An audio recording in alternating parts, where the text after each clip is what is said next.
Welcome to Dark Domain, where the stories aren't just terrifying. They'll stay with you long after they're over. If you think you've heard it all, think again. Tonight's tales aren't just meant to scare you. They'll leave you questioning what you thought was safe, what you thought was real. Before we start, think about this. What's the one thing you've seen that you wish you could forget? Let me know in the comments. And if you think you can handle what's coming, hit that subscribe button. Because after tonight, you might want to leave the light on. Let's begin.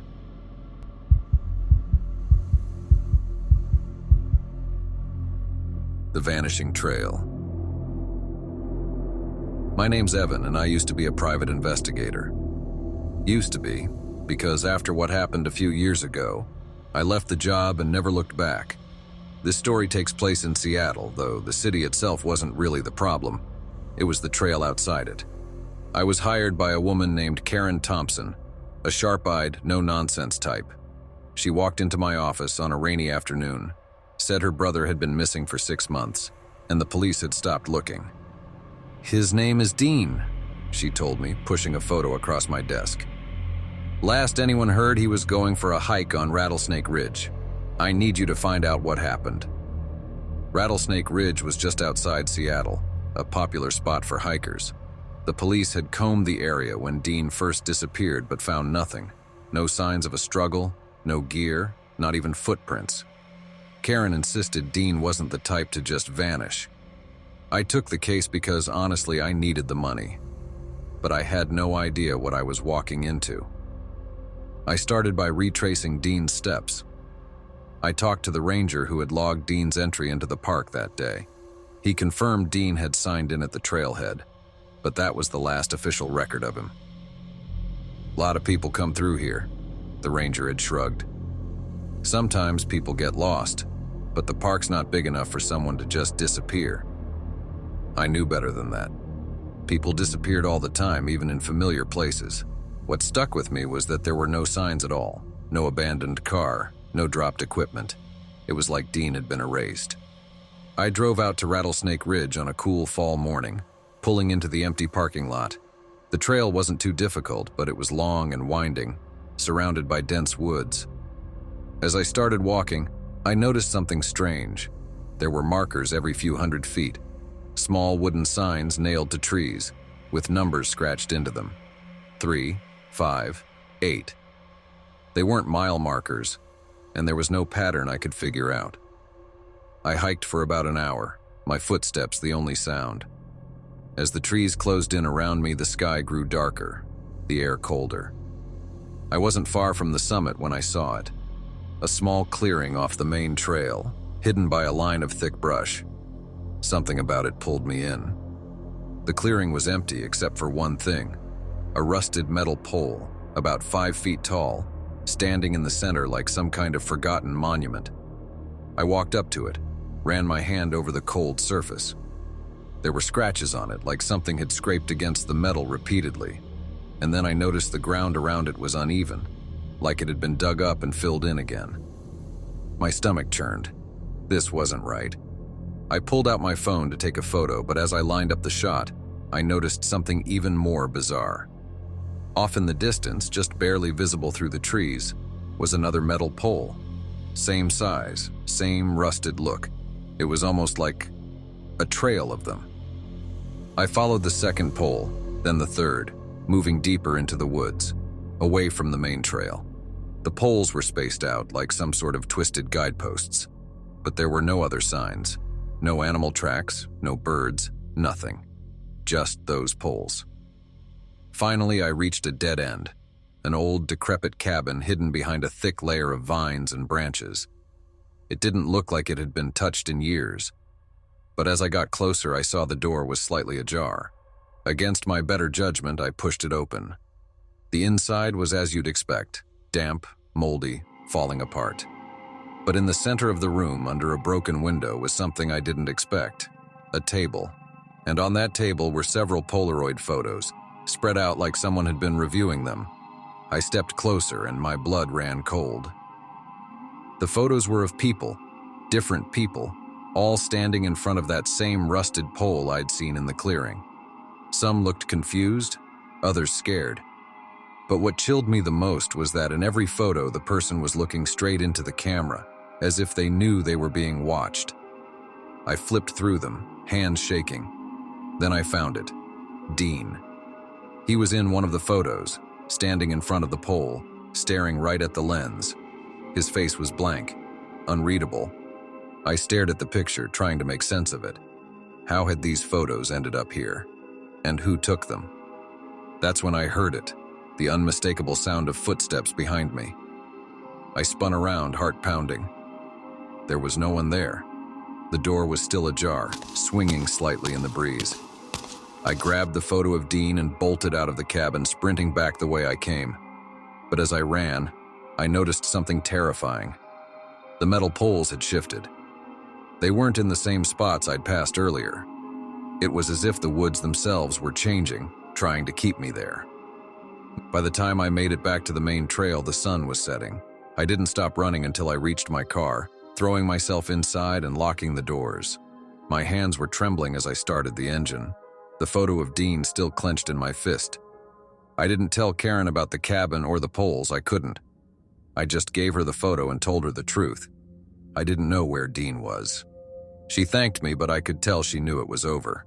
The police wouldn't reopen the case, and I had no more answers. But I couldn't shake the feeling that I'd missed something, that those poles were part of something bigger, something hidden in those woods. Every so often I think about going back, trying to find the cabin again.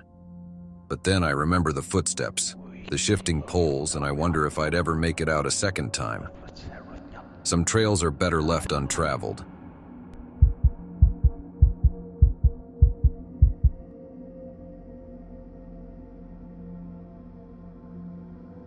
The lake thing. I've lived in Washington State my whole life. Growing up around Everett, you get used to the rain, the fog, and the woods. It's just part of the scenery, something you don't even think about after a while. But what happened at Summit Lake last weekend, I'll never forget. My name's Ethan Hayes, and I work as a wildlife biologist for the state. Mostly, I monitor the health of local ecosystems, check up on endangered species, and make sure the environment's doing okay. It's not the most glamorous job, but I love it. Getting out into nature, away from people, and just listening to the wilderness. The world makes sense out there. But last Saturday, nothing made sense. The call came in around noon. A couple of hikers reported a dead animal near the shore of Summit Lake, just outside of Everett.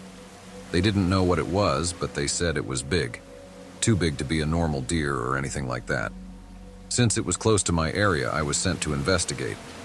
Summit Lake's a pretty isolated spot, surrounded by dense forest, and not many people go there unless they're looking for a quiet fishing spot or a hiking trail.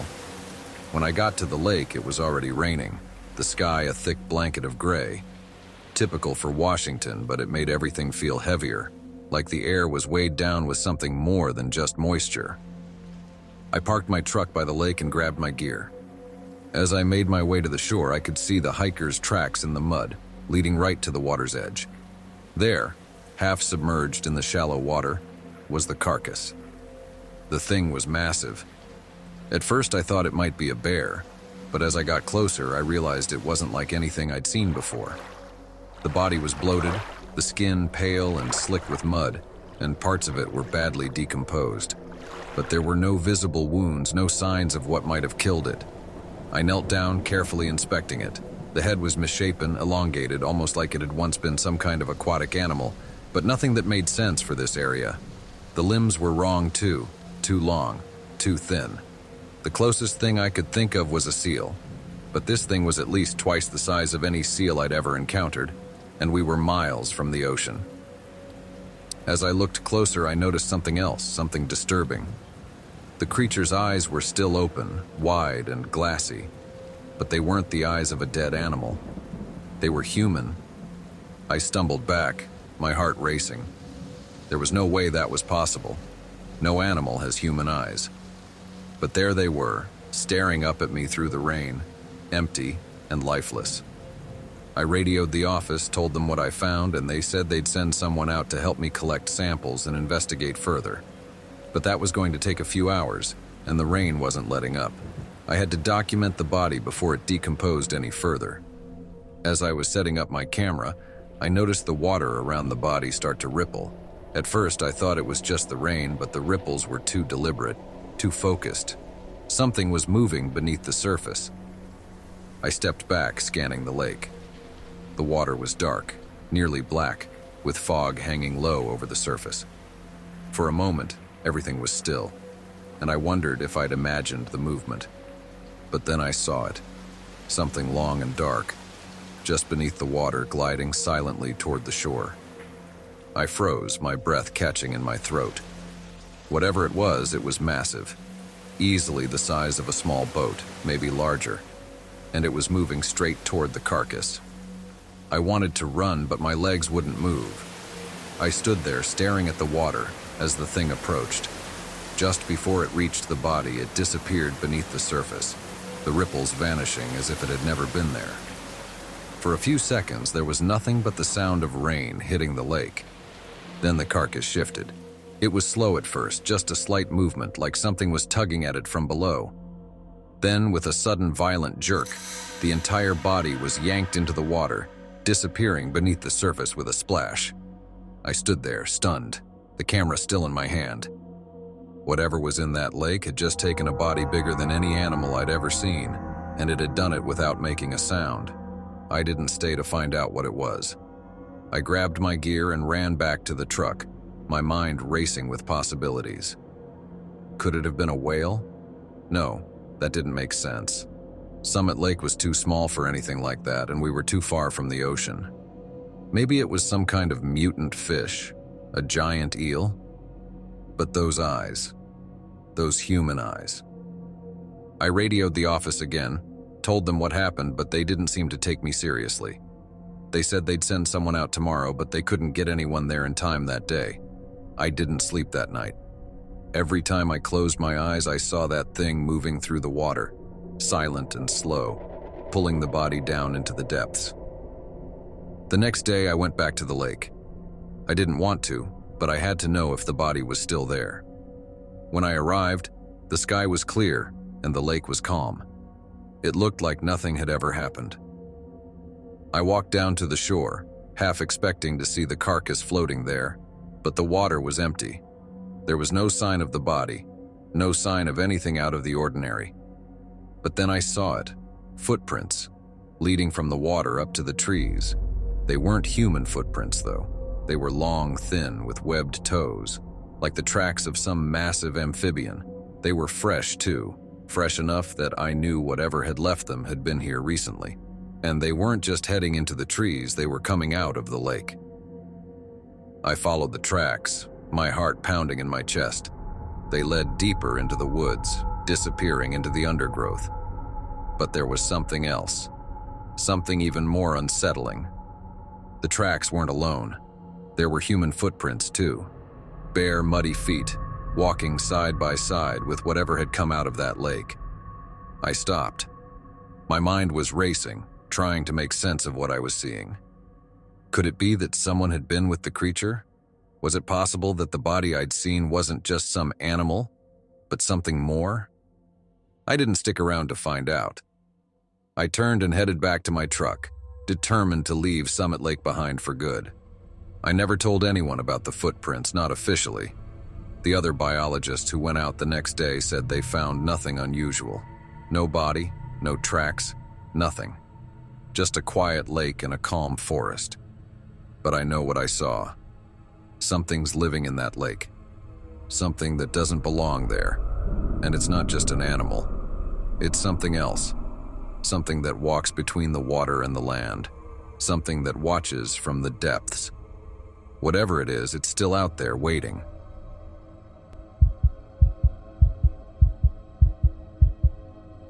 The letter. Dear Sam, I hope this letter reaches you before the cops show up at your door asking questions. If they haven't already, they will soon, and I need you to hear the truth from me first. You know I'm not one for writing long letters, but this isn't something I can explain over the phone. I need you to understand everything. It started last week, though looking back, maybe it's been going on longer than that, and I just didn't notice. You remember my dad's accident, right? When I told you he passed? I didn't give you all the details because I wasn't ready to face them myself. It wasn't just a car crash. Dad had been acting strange in the months leading up to it. Quiet, more withdrawn than usual. You know how he used to talk about how some people can sense things, like he had some psychic ability he always hinted at but never explained? I always thought it was just one of his quirks. But toward the end, he was different. He'd stay up late, pacing around the house, staring out the windows, muttering to himself. The night before the accident, he called me and his voice was off. He didn't sound like himself. He said, "It's almost here, Michael. I can feel it, and it's coming for you too." I didn't think much of it at the time. I thought he'd been drinking or maybe just dealing with some old man paranoia. The next morning, he was dead. Crashed his car into a tree at full speed. The police ruled it an accident, said maybe he fell asleep at the wheel, but I know that's not what happened. Not anymore. You'll think I'm crazy when I tell you this, but I need you to hear me out. After the funeral, I started having dreams. At first, they were nothing special, just normal stress dreams, or so I thought. But soon they became more vivid. I'd see Dad standing at the foot of my bed just watching. He wouldn't say anything, just stand there staring at me with those blank eyes. I could smell the faint scent of cigarettes, like the ones he used to smoke, and the air would turn freezing cold. I brushed it off as grief messing with my mind. You'd probably say the same thing and I wouldn't blame you. But then the voice started. It wasn't Dad's voice, Sam. It was something else, something deeper, darker. I'd hear it in the dead of night, right after waking up from one of those dreams. It wasn't outside my window or in the hallway. It was in my head. It whispered things I didn't want to hear, things I still don't fully understand. The worst part was when it said, "You're next." I tried to ignore it, told myself it was just stress, a natural reaction to losing my dad, but last night changed everything. I was at home going through some of Dad's old things. I came across a box tucked away in the back of his closet, stuff I hadn't seen before. Old letters, photos, and this weird stack of cassette tapes. The tapes were marked with dates going back 30 years. I'm not sure what possessed me to do it, but I grabbed the one marked April 12th, 1994, popped it into Dad's old tape recorder, and hit play. I expected some music or maybe a recording of him talking about his theories on life or psychic phenomena. But what I heard was so much worse. It was a conversation, but only one side of it, Dad's. His voice was quiet, almost afraid. He was talking to something that wasn't there, saying things like, "I know you're close. I won't let you have him." And then, in the middle of the tape, he stopped speaking altogether. For a long time, there was just silence. I was about to turn it off when Michael, suddenly, they're coming for you. His voice came back. Don't let them in. But it wasn't No just matter his what. voice anymore. Don't let them in. There was something else behind it, like an echo or another presence that I couldn't explain. He said, "Michael, they're coming for you. Don't let them in, no matter what. Don't let them in." I shut the tape off right then, shaking. It didn't make any sense. Why would my dad leave something like that behind? And why was he talking about me? I didn't sleep that night. How could I? This morning I heard the voice again, louder this time, clearer. It told me to go to the cemetery. It told me to dig. I don't know why I listened, but I couldn't resist. It was like something was pulling me there. I grabbed a shovel and drove out to Dad's grave. The air was heavy and everything around me felt wrong. I can't explain it. When I got there, I stood over his headstone feeling like an idiot, holding that shovel. But the voice wouldn't stop. It kept whispering, "Dig. You have to see." So I dug. I don't know what I was expecting to find. Maybe nothing. Maybe just dirt and bones. But as I got deeper, I hit something hard. I cleared away the soil and found a small rusted metal box, locked tight. My hands were shaking as I pried it open. Inside were more tapes, more notes, and a journal. Sam. It's like my dad knew this would happen.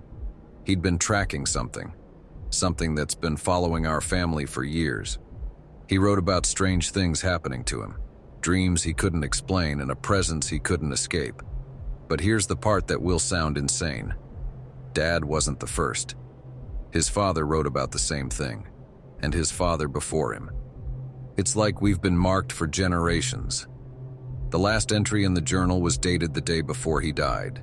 It said, "I can't outrun it. I won't let it take him. I'll stop it before it gets to Michael." I haven't even begun to process what this means. But I know one thing. Dad didn't crash his car by accident. He was trying to stop whatever's coming for me. And I think he failed. Here's where things get even weirder, Sam. After I read the journal, I found something else in the box. It was an envelope, addressed to you. I'm not joking, my dad wrote a letter to you years before I ever introduced you to him. And what's even stranger, it's dated 3 weeks from now. How did he know you? How could he know you would be in my life? I haven't opened the letter. It doesn't feel right. I'm sending it along with this one. I don't know what it says, but it feels like a warning. Whatever this is, Sam, it's bigger than just me. I think you're a part of it too. And I think my dad knew that long before we ever met. I'm leaving town tonight. I don't know where I'm going yet, but I can't stay here. Not with this thing haunting me. If I don't make it, you'll know why. Take care of yourself, Sam. And don't open that letter unless you have to. Michael.